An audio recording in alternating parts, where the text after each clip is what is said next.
Here's comes the bride, here's comes the bride. Diba? Ang ganda. Grabe yung mukha mo.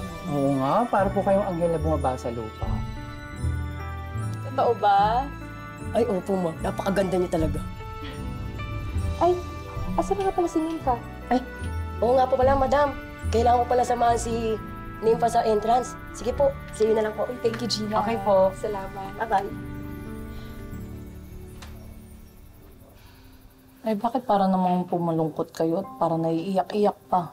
Sayang nga, makeup. Oo nga. Sorry Alam nyo, hindi lang talaga kasi ako makapaniwala na totoo na to. At saka, tama kayo. Ang ganda ng makeup ko. Sabi sa'yo. Kaya wag na po kayo umiyak kasi madadamay kami ni Freddy sa iyak nyo eh. O paano po, tapos na ang ganap namin dito mga fairy godmother mo. Si Sir Paeng naman po ang ayusan namin. Ay, siya, magkita na lang po tayo sa altar mamaya, ha? At tara na, be.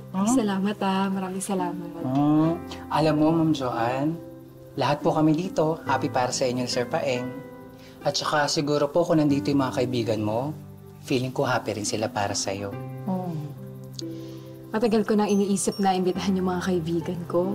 Kaya lang, alam niyo, sikreto lang kasi itong kasal namin ni Paeng.